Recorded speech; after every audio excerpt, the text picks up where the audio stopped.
Most Houston homeowners who wait until spring to sell actually hurt themselves, and they don't realize it until it's too late. Selling a home in winter feels wrong to most Houston homeowners. The holidays just ended, spring feels close, and everyone around you keeps saying the same thing. Just wait until spring. But here's what most Houston sellers don't realize. Waiting until spring doesn't pause the market, it changes it. And in most cases, waiting can quietly cost you leverage, time, and money. So today, I'm breaking down why winter selling is misunderstood, how waiting for spring can actually work against you, and what smart Houston sellers are doing right now, whether they want to sell now or later this year. And by the way, I put together a free Houston seller checklist that walks you through exactly what to do before you list your home. If selling is even a thought, grab it, and the link is in the description below. Hey, my name is Travis, and I've been a realtor here in the Houston real estate market for the past 20 years. Let's jump right in. Waiting until spring feels like the smart, safe decision for most Houston sellers, and I get why. Spring feels like a reset. You see more and more signs going up, more homes look active. People talk about the spring market like it's guaranteed money. So sellers assume if I wait until spring, I'll have more buyers. And more buyers means I'll get a better price. But that assumption skips a really important detail. Spring doesn't just bring buyers, it also brings sellers. And in Houston, it brings them fast. Let me slow this down a little bit with a real comparison for you. A seller who lists in January is usually entering a market with fewer active listings, less noise, buyers who have limited choices. And when buyers have limited options, they actually behave differently. They don't rush past homes. They don't say, we'll wait and see what comes up. They focus on the homes that are available right now. That gives the seller leverage. Now, let's contrast that with spring. A seller who waits until March or April is stepping into a surge of new listings, more open houses, more builder inventory, more competition immediately. Buyers suddenly now have options. And you know what happens when buyers have options? They slow down. They begin to compare. They negotiate harder. They feel less urgency. So while spring feels safer, it often creates more pressure on sellers. Here's the part most homeowners don't think about. When you wait until spring, you're not just waiting for buyers, you're waiting with everyone else. You're no longer early, you're in line. And in real estate, being early often matters more than being popular.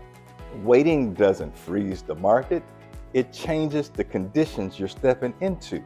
That's why waiting feels safe, but in many cases, it quietly puts sellers at a disadvantage before they even list. So now you understand why waiting until spring isn't automatically safer.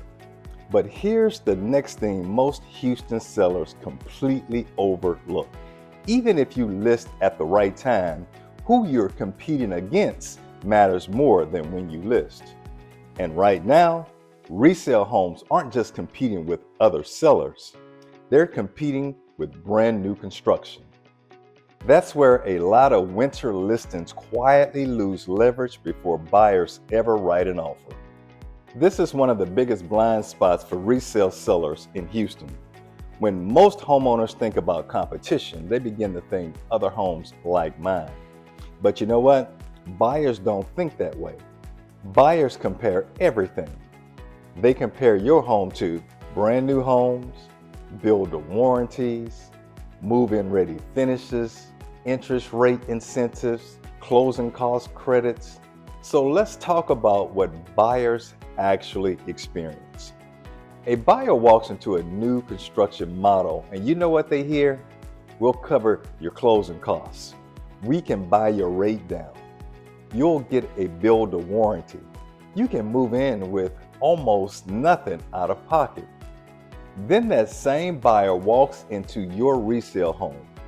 And even if your home is beautiful, their brain immediately asks, why would I choose this instead of a brand new home? Not out loud, but internally. That question alone changes how buyers negotiate. And this is where many resale sellers lose leverage without even realizing it. They assume if my home is nice, buyers would choose it. But buyers don't choose homes, they choose value. And builders are very, very good at manufacturing value. So resale sellers must do something intentional. They must counter builder incentives, not ignore them. That doesn't always mean dropping the price. In many cases, it's going to mean, offering some closing cost help, being flexible on possession, covering the repairs up front, making the transaction feel easier. You know what? Because buyers don't want just a home, they want certainty. Winter buyers especially do not want friction. They want clarity. They want confidence. They want a deal that feels clean. They want the process to feel easy and confident. And if your resale home doesn't feel just as easy and appealing to buy as a brand new home, it's going to struggle no matter what the season is. This is why winter sellers who succeed understand something very critical. They're not just selling a house, they're competing against options. And the seller who controls the options controls the outcome. Again, this is why I created a winter seller checklist. It breaks this down step by step. You can download it free using the link below. So if buyers are comparing your resale home directly to new construction, and they're asking themselves which option feels easier, cleaner, and safer, then the very next thing that matters is how your home is priced from the first day. Because no amount of staging, upgrades, or incentives can overcome a pricing mistake, especially in the winter. This is where many Houston sellers unintentionally lose the most money. A lot of sellers believe pricing works like this. Let's start a little high and we can always come down later. That sounds harmless, but the market doesn't see it that way. Buyers don't think, oh, they're just testing the market. They think, you know what, that home is overpriced. Let's wait, they'll reduce it later. Something must be wrong with that house. And here's the key thing that most sellers don't even realize. Your strongest pricing power exists in the first 2 to 3 weeks, and only then. That's when your listing is new, buyers are paying attention, other real estate agents are watching this closely, online views have peaked up, and if your home is priced too high during that window, buyers don't negotiate. They just simply move on. Now, let me compare two very common scenarios that I see quite often. Seller A prices correctly from day one. This seller studies the market honestly, prices the home where buyers are actually shopping. They launch strong, and what happens? They get more showings earlier, stronger buyer interest in their home, better leverage in negotiations. Even if the final price isn't exactly at list, the seller stays in control. Now, seller B starts high and adjusts later. This seller, prices their home emotionally, waits for feedback, reduces after weeks of no activity, and what happens? Buyers already moved on. The home looks stale now. Price cuts feel reactive, not strategic. And once a home sits, the leverage flips from the seller to the buyer. And here's the part that really, really matters that I want you to hear me. When a buyer sees a price reduction, they don't think, oh good, now it's fair. You know what they start to think? How much more will they drop that price? How motivated are they really? Can I push even harder? That's why incremental price reductions often cost sellers more than pricing it right from the very beginning. Winter sellers don't have that luxury of missing that early window. With fewer buyers in the market, the buyers who are looking are paying very close attention. If your home launches overpriced, winter buyers don't circle back. They just cross it off their list. Pricing it right from day one doesn't mean underpricing, it means positioning. It means meeting the market where it is, not where you hope it will be. And when pricing is right, everything else works better. Showings, feedback, offers, negotiations, price wrong, and the entire listing fights uphill. And here's what happens when pricing isn't right from the start, or when a home sits too long after launch. Even if nothing is wrong with the house, buyers start to assume something is. This is where many sellers lose leverage without realizing it, through something called listing stigma. Days on market matter far more than most sellers think. Even buyers who don't say it out loud are watching that number closely.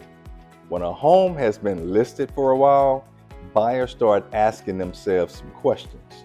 Why hasn't it sold? What did other buyers see that I don't? Did it fail inspection? Did it not appraise? How desperate is the seller? And here's the key thing to understand. Buyers assume time equals trouble.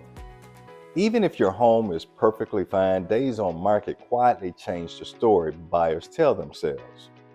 At first, a new listing gets the benefit of the doubt, right? Buyers assume that the price might be firm, the seller might not negotiate as much. Someone else could buy it quickly. But as the days add up, that thinking begins to flip. The longer your home sits on the market, the more buyers wait. The more they expect discounts, the more aggressive their offers become. This is why pricing and launch strategy matters so much, especially in the winter. With fewer buyers in the market, those buyers are paying close attention, not less. And once a home gets labeled as stale, it's very, very difficult to reset that perception, even with price reductions. Here's something that most sellers do not realize. A home that sells quickly often feels safer to buyers than a home that sits, even if the quick sale is at a higher price. Speed signals confidence, stagnation signals risk. That's why winter sellers must protect their listing momentum. You don't want buyers wondering what's wrong with the house. You want them wondering if someone else is about to buy it. So once you understand how pricing and days on market affect buyer perception, the next question every seller asks themselves is this: if my home is priced right and I don't want to chase the market with price drops, what's the smartest way to attract buyers? And that's where the difference between price reductions and seller incentives become incredibly important.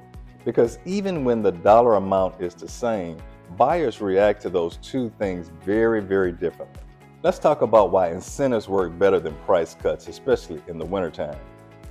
You know what? Most sellers assume a price reduction is the fastest way to get attention.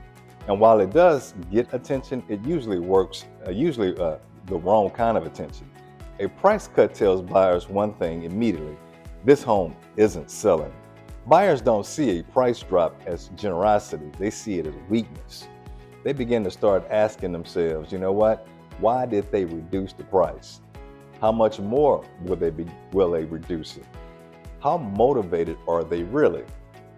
And once that mindset kicks in, buyers don't rush. They begin to wait even longer. Now let's compare that to incentives. An incentive doesn't feel like a correction, it feels like an opportunity.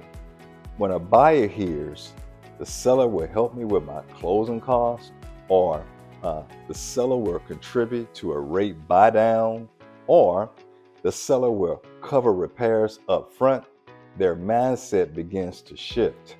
Instead of thinking, you know what, something's wrong with this house, they begin to think that This could actually work out for me. That's a massive psychological difference. And here's another important point most sellers miss. Price reductions lower the perceived value of the home.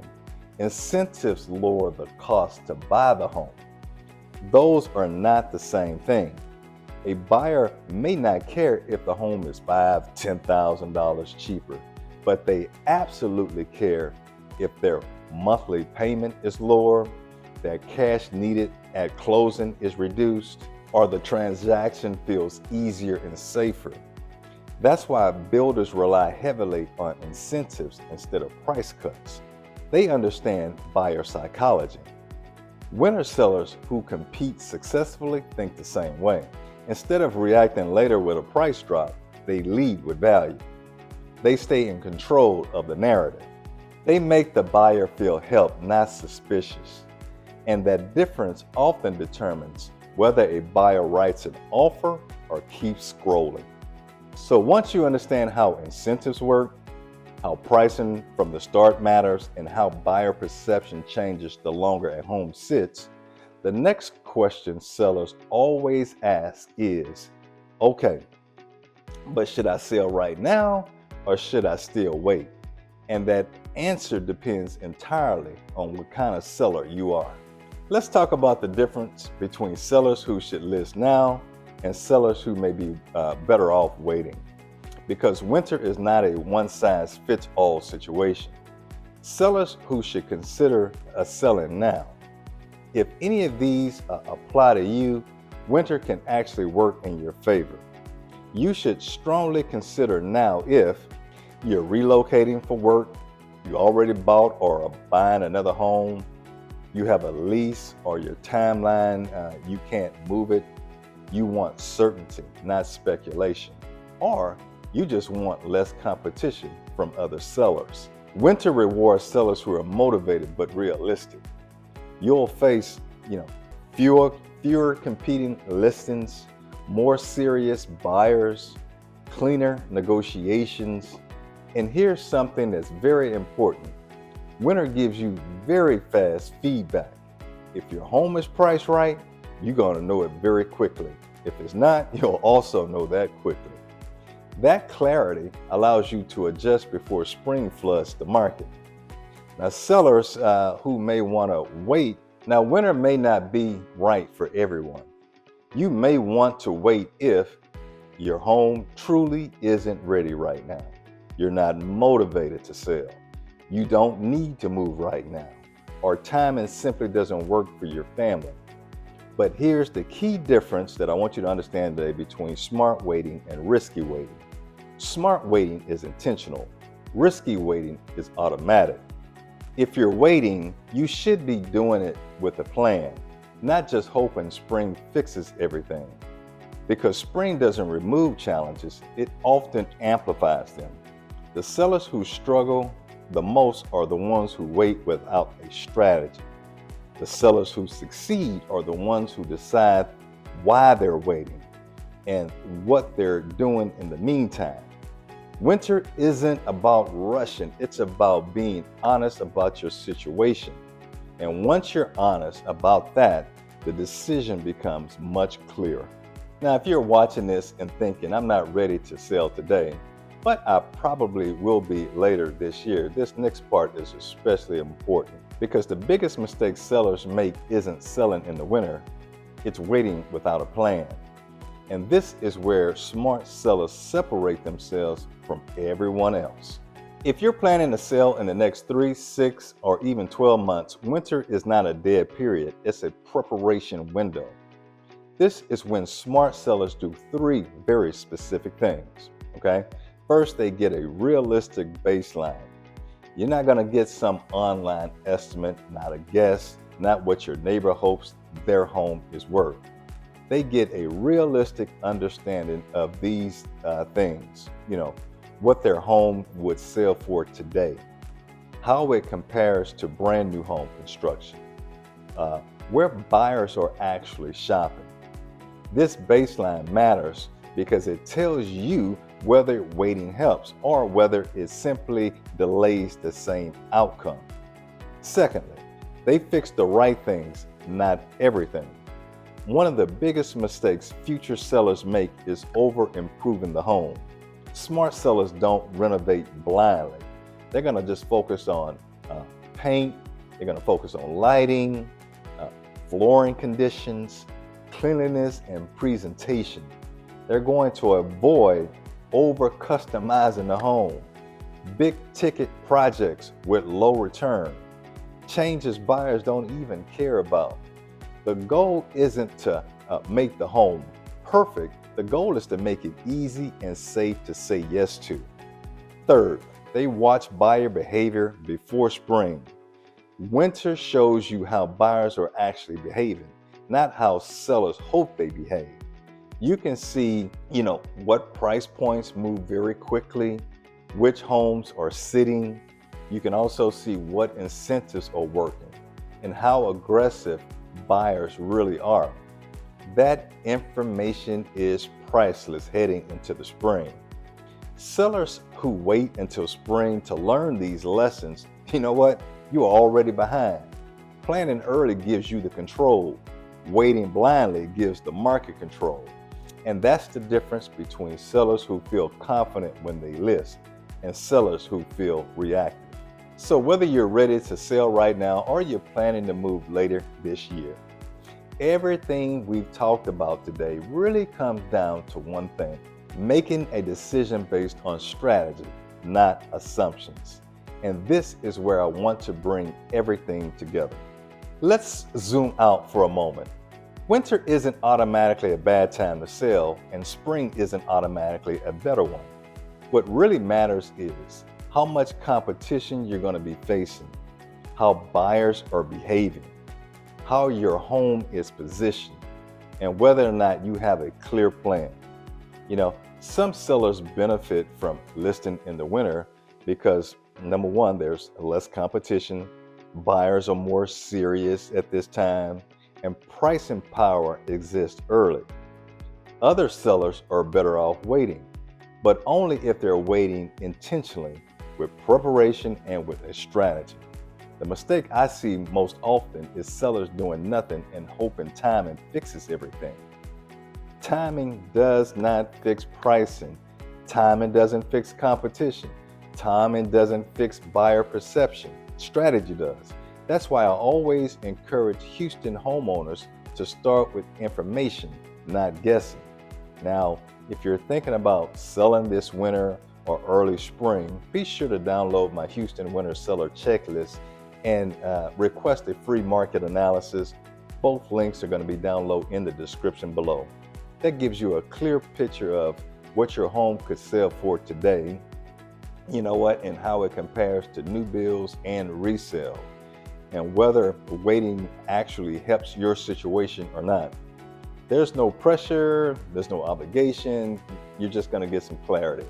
And if this video has helped you understand the market better, do me a favor, okay? I want you to hit that like button and subscribe for more Houston real estate guidance. And drop me a comment below letting me know whether you're thinking about selling or not.